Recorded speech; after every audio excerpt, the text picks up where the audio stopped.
So in this lecture, we are going to talk about transactional analysis, second technique of communication. इससे पहले वाली video में हमने Johari window पढ़ा था, जो कि बहुत इंपॉर्टेंट था, सेमेस्टर एग्जाम में ज़रूर पूछा जाता है, और ट्रांजैक्शनल एनालिसिस भी पूछा जा सकता है, ये भी बहुत इंपॉर्टेंट है। तो उतने ही फोकस के साथ आपको ये भी पढ़ना है। अगर वो नहीं वीडियो देख के आओ तो फिर से ही बोलूँगा मैं कि वो वीडियो ज़रूर देख के आओ।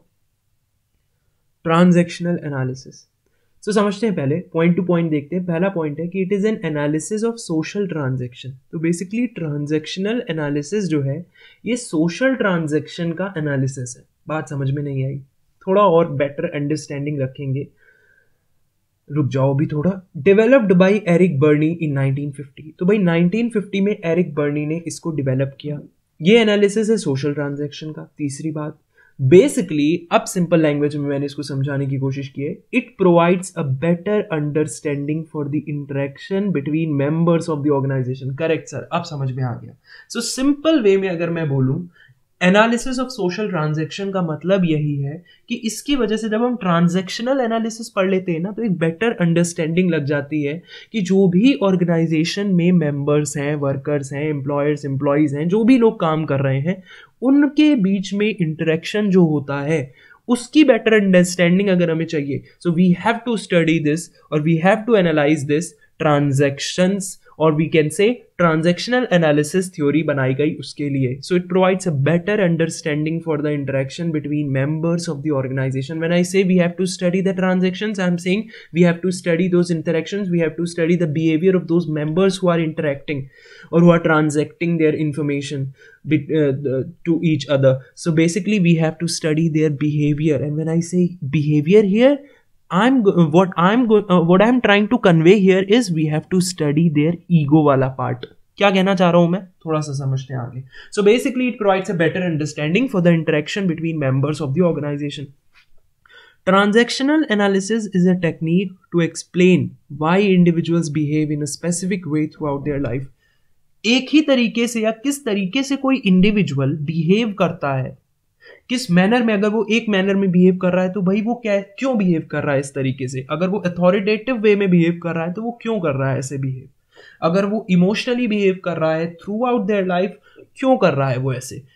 ये ट्रांजैक्शनल एनालिसिस टेक्निक हमें मदद करती है कि हम इंडिविजुअल्स को डीप में जाके, डिटेल में जाके डिग इन करके समझें, ये समझें कि भाई वो इंडिविजुअल किस तरीके से बिहेव करता है। So transactional analysis is the technique to explain why individuals behave in a specific way throughout their life. So इसके लिए एरिक ने कुछ बातें बताई। So according to Eric Berne, 3 psychological positions of every individual called ego states, not E यहाँ से आपको remove करना है, ego states are। तो भाई एरिक बर्ने के हिसाब से 3 साइकोलॉजिकल पोजीशंस होती हैं हर इंडिविजुअल की, जो कि उसकी लाइफ में आती हैं। तो डिपेंड करता है उस बंदे के कैरेक्टरिस्टिक को देखे कि वो किस पोजीशन में है लाइफ के इस फेज में अभी। तो 3 psychological position of every individual called ego states. वो क्या क्या है? एक होती है पेरेंट ईगो, एक होती है एडल्ट ईगो, एक होती है चाइल्ड ईगो। सो क्या है ये पेरेंट ईगो, क्या है ये एडल्ट ईगो और क्या है ये child ego? Let's understand. Parent ego क्या है? Parent ego, very very sorry, पता नहीं क्यों इतनी राइटिंग मिस्टेक्स हो रही हैं, और ये सिर्फ इसीलिए हो रहा है क्योंकि थोड़ा सा जल्दी में काम हो रहा है, क्योंकि मैं चाहता हूँ कि भाई एग्जाम बहुत करीब आ गए हैं तो आपको सारे नोट्स मिल जाएं। So just because of that, in hurry वगैरह की वजह से थोड़ा सा, क्योंकि जल्दी काम करना पड़ता है, उसकी वजह से ये कई बार मिस्टेक्स हो जाती हैं, तो sorry for that. So parent ego यहाँ पर मैं लिखना चाह रहा हूँ। तो भाई पेरेंट ईगो क्या है समझते हैं। Parent ego state is a way of thinking, acting, feeling and believing similar to that of our parents. तो जब कोई बंदा इस पोजीशन में होता है, पेरेंट ईगो स्टेट में होता है, सो वहां पर उसके जो सोचने का तरीका है, उसके जो एक्ट करने का तरीका है, उसके जो फील करने का तरीका है और भरोसा करने का तरीका है, and that becomes similar to that of parents. तो वो पेरेंट्स की तरह हो जाता है। तो बेसिकली वहां पर एक कमांडिंग टोन ऑफ वॉइस आ जाती है, जैसे you should, you must, I'm telling you this because I've faced it, because I have an experience of that. तो ये सारी चीजें क्या शो करती हैं कि भाई उसके अंदर पेरेंट ईगो है। तो ये एक साइकोलॉजिकल ट्रेट देखने को मिलता है या पोजीशन देखने को मिलती है हर इंडिविजुअल की, पेरेंट ईगो। दूसरी एडल्ट ईगो। अब दिस स्टेट रिफ्लेक्ट्स मेच्योरिटी। अब ये स्टेट जो है ये रिफ्लेक्ट करती है मेच्योरिटी को, ऑब्जेक्टिविटी को, चीजों को करने को, इस स्टेट में जो इंडिविजुअल है वो करता है, वो चीजें करता है फैक्ट्स को देखकर।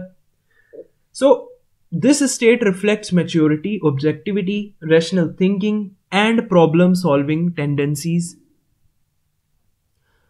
फिर है child ego. It contains a person's basic desires, needs and feelings he has as a child. Child ego में क्या होता है, पर्सन की बेसिक डिजायर्स होते हैं इसमें, और वो नीड्स, वो जरूरतें, वो फीलिंग्स होती हैं जो एज अ चाइल्ड उसके अंदर होती हैं।